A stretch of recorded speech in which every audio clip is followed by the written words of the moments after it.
2014-19 మధ్య టీడీపీ ప్రభుత్వ హయాంలో వచ్చిన పరిశ్రమలో కియా కీలకమైనది.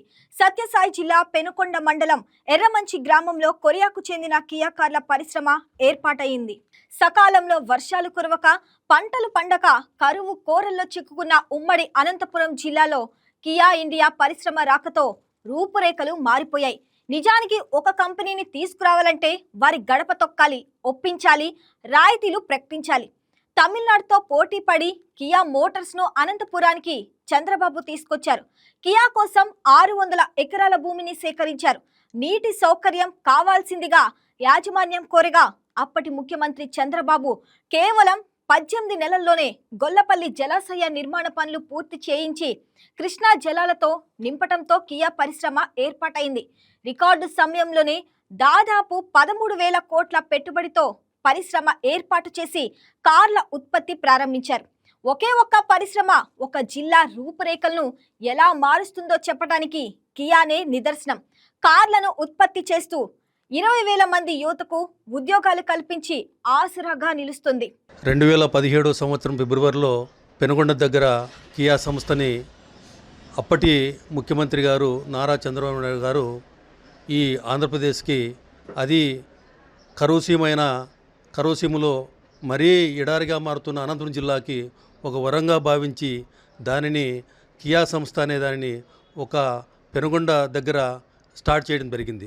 2017లో చంద్రబాబు గారు దాన్ని తెచ్చిన తర్వాత ఫస్ట్ కారు 2018లో ఆయనే ముఖ్యమంత్రిగా ఉన్నప్పుడు వచ్చి కార్ని ప్రారంభోత్సవం కూడా చేయడం జరిగింది. అంతేకాకుండా ఆ కియా సంస్థ ద్వారా ఇప్పటికీ మన జిల్లా అయితేనేమి, తర్వాత ఇండియాలో గల చెన్నై, తమిళనాడు, కేరళ ఇలా చెప్పుకుంటూ పోతే అన్ని రాష్ట్రాల నుంచి, అంటే పనితనము ఎవరికి ఉంది, ఏ చదువుకున్న అబ్బాయి ఎంతవరకు చదువుకున్నాడు, వాళ్ళ అర్హతకి సంబంధించిన ఉద్యోగాలు కూడా ఇప్పటికీ ఆ కియా సంస్థలో చంద్రబాబు నాయుడు గారి వల్ల కృషి వల్ల, ఆయన దయ వల్ల ఈరోజు 13,000 మంది పైచిలకు ఈరోజు ఉద్యోగంలో ఉన్నారు. ప్రత్యక్షంగా 10,000 మంది పనిచేసుకుంటున్నారు. పరోక్షంగా ఓ 3,000 మంది దాకా ఆ కియా సంస్థ ద్వారా ఈరోజు లబ్ధి పొందుతున్నారు. మొత్తము ఇండియా వైజ్ తీసుకుంటే ఆంధ్రప్రదేశ్లోనే ఎక్కువ మంది బాగుపడ్డారు. తర్వాత ఆంధ్రప్రదేశ్కే ఆ కియా సంస్థ రావడము నిజంగా మాకి సంతోషంగా ఉంది. పరిశ్రమ రావటంతో ఈ ప్రాంత ప్రజలకు ఉపాధితో పాటు భూముల ధరలు ఎకరం 10 లక్షల నుంచి 2 కోట్లకు పెరిగాయి.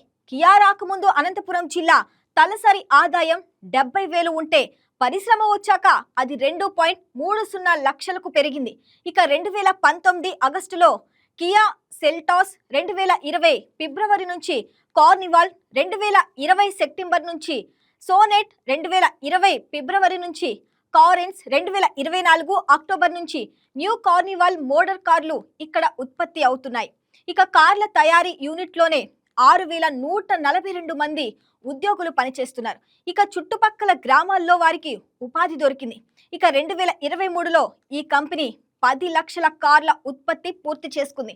అయితే ముందుగా అనుకున్న ప్లాన్ ప్రకారం కియా సంస్థ అనుబంధ పరిశ్రమలు కూడా అక్కడే ఏర్పాటు చేయాలి. కానీ వైసీపీ హయాంలో అప్పటి ఎంపీ గోరంట్ల మాధవ్ కియా యాజమాన్యాన్ని వేధించడం, కమిషన్లు అడగటంతో ఆ అనుబంధ యూనిట్లు ఏపీకి రాకుండా తమిళనాడుకి తరలిపోయాయి.